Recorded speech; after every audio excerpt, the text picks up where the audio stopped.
Hello guys, welcome to my YouTube channel. यहाँ पे और एक अच्छा ब्रेकआउट स्टॉक लेके आया हूँ आपके पास। कंपनी का नाम है एनएमडीसी। और एनएमडीसी यहाँ पे जैसे हम लोग वेबसाइट पे देख रहे हैं कि it is one of India largest iron oil producer. और यहाँ पे कुछ स्टैट्स है, जैसे single largest producer in country, six largest producer in world, operate the only mechanised diamond mine, the most mechanised producer. तो ये सब इस कंपनी के बारे में बोला। ये आप लोग पढ़ सकते हो आराम से, इस कंपनी के वेबसाइट पे भी है। और क्योंकि हम लोग अगर स्विंग ट्रेड भी ले रहे तो कंपनी के बारे में थोड़ा जानना बहुत ज़रूरी है कि अगर कंपनी ट्रस्टवर्दी है तब भी हम लोग स्विंग ट्रेड के लिए ले सकते हैं। तो एक बार कंपनी ने हाल फिलहाल में भी अपना एक रिज़ल्ट डिक्लेयर किया था और रिज़ल्ट अच्छा आया है। तो यहाँ पे जैसे हम लोग देख सकते हैं कि ये जी बिज़नेस का वेबसाइट है और आर्टिकल है कि N M D C profit jumps 4% post Q1 result, net profit grows 13% to 1661 crore. ठीक है। और ये यहाँ पे अगर हम लोग देखें तो यहाँ पब्लिश हुआ था 14 अगस्त को। ठीक है। तो अच्छा, ये अपडेट हुआ है, ये 14 अगस्त को अपडेट हुआ है, मतलब हाल फिलहाल में ही रिज़ल्ट आया है। ज़्यादा से ज़्यादा एक या दो हफ्ता हुआ रहेगा इसको रिज़ल्ट आया। ठीक है। तो एक बार कंपनी के फाइनेंशियल्स भी चेक कर लेते हैं। कंपनी ज़्यादा तो लॉस में की है नहीं ना। तो ये एनएमडीसी है। एनएमडीसी स्क्रीन पे मैं चेक कर रहा हूँ, मार्केट कैप 34,000 के आसपास, स्टॉक पी 7, आरओसी 21%। तो आरओसी 7 पी में 21% हम लोग का आरओसी मिल रहा है, अच्छा है। Promoter holding 68%। ठीक है। और कंपनी डिविडेंड भी देती है, अच्छा खासा डिविडेंड देती है। और सबसे अच्छी बात है कि ये कंपनी एक नवरत्न कंपनी है, तो पैसा डूबने के चांसेस है ही नहीं। तो भले ही शॉर्ट टर्म में हम लोग जो बिना चार्ट रीड किए गवर्नमेंट कंपनी में डालते हैं, तो एनएमडीसी ऐसी कंपनी है जो नहीं डूबने वाली है। कंपनी गवर्नमेंट इसको नहीं डूबने देगी, कुछ भी हो जाए। तो अगर तो शॉर्ट टर्म में भले पैसा ना दे पर लॉन्ग टर्म में पैसा दे ही देगी, क्योंकि it is a Navratna company. तो यहाँ पे अगर हम लोग देखेंगे तो अड्डा यूपीएससी ट्रेनिंग में यहाँ पे अगर देखें तो नवरत्न कंपनीज ऑफ इंडिया, ये रहा एनएमडीसी। तो NMDC is one of the safest companies in India. और अगर हम लोग देखें तो 34,000 मार्केट कैप में और 7% आर ओ पी में 21% का रिटर्न दे रहा है, तो बहुत अच्छी बात है। तो और ऊपर से डिविडेंड भी दे रहा है, तो ये बहुत अच्छा चीज़ है। एक बार हम लोग प्रॉफिट एंड लॉस स्टेटमेंट देख लेते हैं पिछले 2019 से लेके 2020, 2021। ये थोड़ा इग्नोर कर सकता है, पर फिर भी कंसिस्टेंटली इसने प्रॉफिट ही, मतलब सेल इंक्रीज ही हुआ है 2000। पिछले साल कुछ ज़्यादा खास हुआ नहीं था, पर अगर हम लोग देखें तो 2022 में ही कुछ ज़्यादा ही प्राइस, ज़्यादा ही सेल्स हो गया था, क्योंकि बाकी सब में तो 10,000, 12, 15 ये रेंज में है। तो 2020 का कुछ खास एक्सेप्शनल ईयर रहा होगा। ठीक है। तो प्रॉफिट भी उस हिसाब से देखें तो हम लोग इन लाइन ही है, जैसे 4-5 इन लाइन है। तो कंपनी के रिजर्व्स भी एक बार चेक कर लेते हैं कि रिजर्व्स कैसे हैं। तो रिजर्व्स रिजर्व्स का तो कुछ खास है नहीं, पर ठीक है। हम लोग का मेन फोकस, अब और इन डिटेल चाहिए तो और आप पढ़ सकते हो कि क्या है कंपनी, किस बारे में है। हम लोग डायरेक्ट चार्ट पे चलते हैं, क्योंकि प्राइस अगर ब्रेकआउट दे रहा है तो जाहिर सी बात है कि किसी बड़े प्लेयर ने एंट्री ली होगी। और अगर कोई बड़ा प्लेयर एंट्री लेता है तो वो छोटा मोटा 5-10% के लिए खेलता नहीं है। बड़ा प्लेयर हमेशा 15-25% के ऊपर के लिए खेलेगा, भले ही उसको 3 महीना वेट करना पड़े, पर 25% लेके ही जाएगा वो। और यहाँ पे NMDC का ये जो चार्ट है, हम लोग अब बहुत ऊपर के टारगेट्स दिख रहे हैं। तो यहाँ पे ये मैं डेली डेली टाइम फ्रेम पे देख रहा हूँ, डेली चार्ट पे देख रहा हूँ, और ये NMDC का नेकेड चार्ट है। तो एक बार इसको थोड़ा और जूम आउट करते हैं।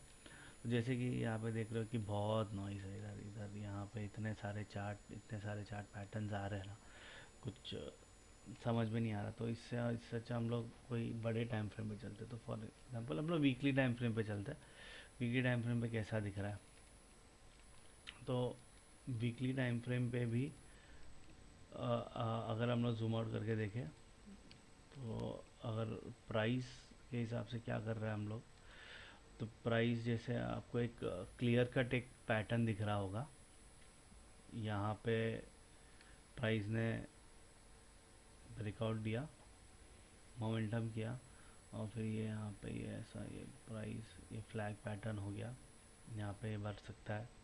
वरना हम लोग को यहाँ पे ये एक है और ये रहा हेड एंड शोल्डर का पैटर्न, ये भी भाग सकता है।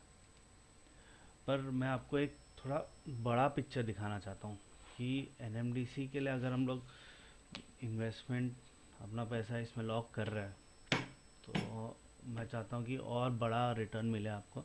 भले ही टाइम थोड़ा लगेगा, 3 महीने लगेंगे, 6 महीने लगेंगे, पर टारगेट आगा। थोड़ा एक बड़ा पिक्चर देखते हैं, ताकि अगर पैसा बन रहा है तो थोड़ा बड़ा बने। तो ये मंथली टाइम फ्रेम पे चलता हूँ मैं। तो मंथली टाइम फ्रेम पे हम लोग एक बार प्राइस समझ लेते हैं कि प्राइस क्या कर रहा है। प्राइस यहाँ पे अगर हम लोग देखेंगे, प्राइस ने यहाँ पे ये जो हाई लगाया है, तब से ये गिर ही रहा है। 2010 से गिरा। यहाँ पे एक हल्का फुल्का कंसोलिडेशन किया उसने, एक साल का ऑलमोस्ट, हाँ, एक साल का ऑलमोस्ट कंसोलिडेशन किया। फिर ये नीचे नीचे धीरे धीरे, और यहाँ पे अगर हम लोग देखेंगे तो यहाँ पे सेलिंग प्रेशर कम हो गया है। यहाँ पे सेलिंग प्रेशर कम हो गया है, और प्राइस ने यहाँ पे कंसोलिडेट करके ऑलमोस्ट 16 से लेके 2020 तक 4 साल कंसोलिडेट किया प्राइस ने, और एक ब्रेकआउट दिया है। तो it is a strong, we can consider it as a strong breakout, क्योंकि 4 साल का कंसोलिडेशन के बाद अगर कोई प्राइस ब्रेकआउट दे रहा है, तो स्ट्रॉन्ग कंसोलिडेशन मान सकता है।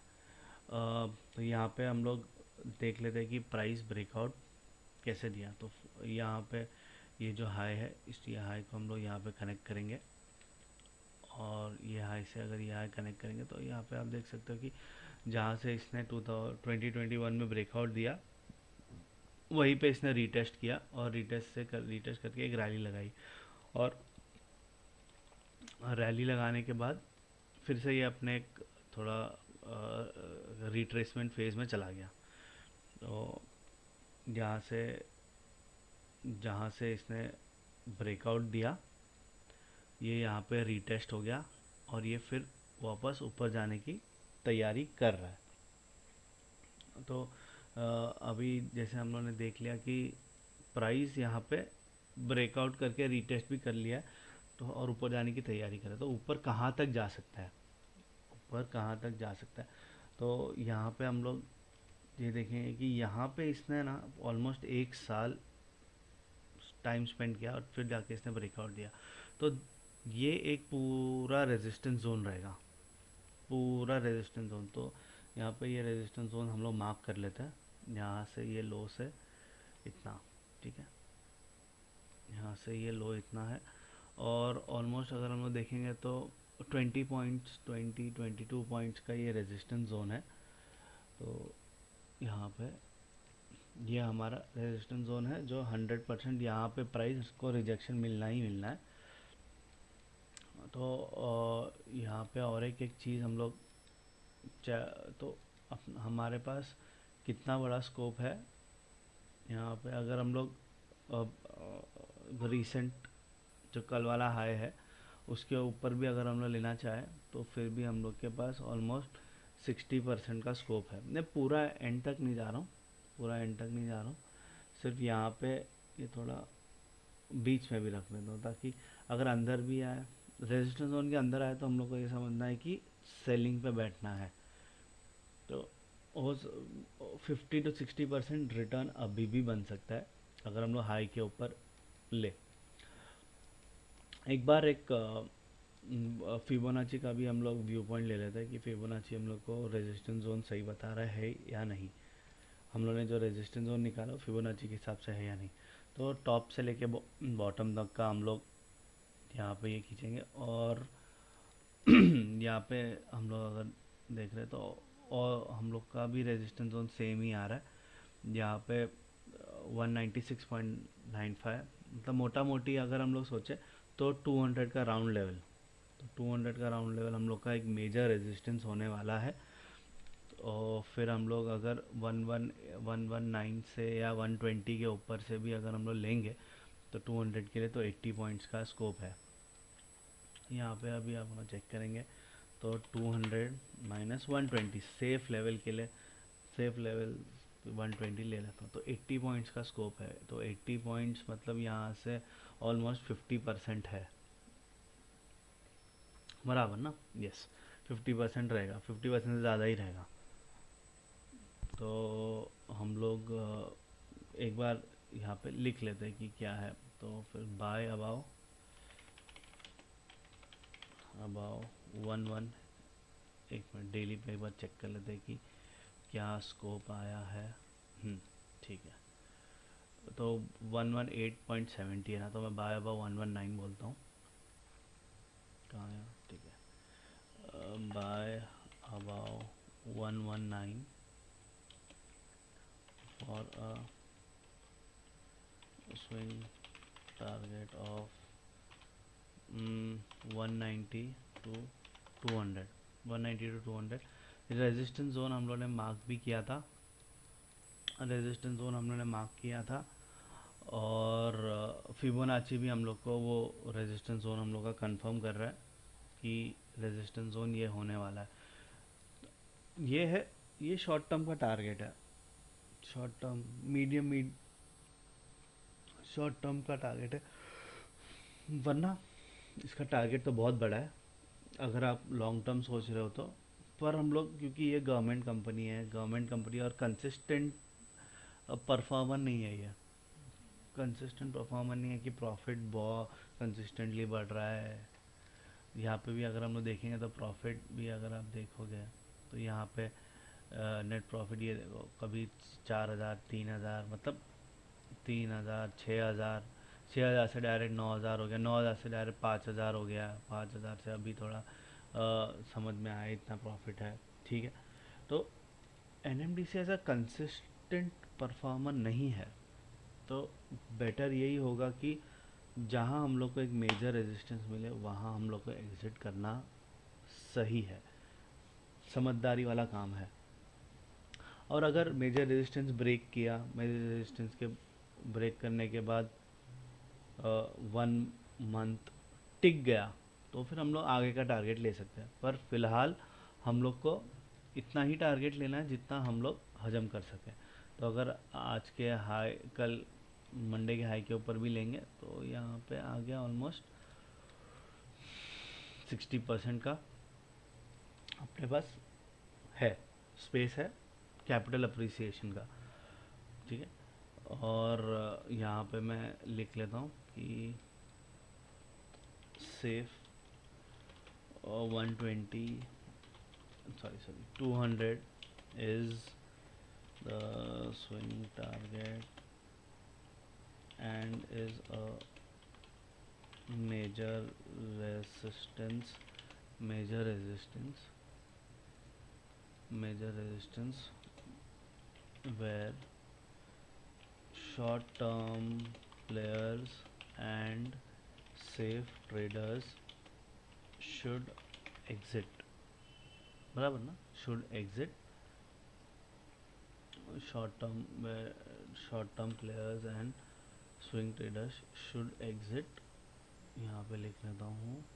और फिर यहाँ पे और एक बार बोल देता हूँ कि if price sustains above 200 for 1 month, then we can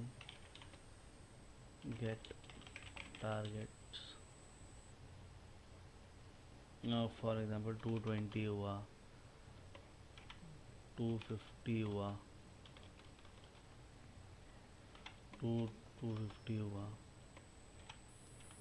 300 हुआ, पर ये फॉर लॉन्ग टर्म है, long term, for long term, for long term. ठीक है, ये हो गया हमारा यहाँ पे टारगेट डिस्कशन। ठीक है, और एंट्री पॉइंट भी मैंने आपको बता दिया कि by above 119 for swing target, तो ये यहाँ पे NMDC। तो होपफुली गाइस आपको ये वीडियो अच्छा लगे, अच्छा लगा तो please like share and subscribe.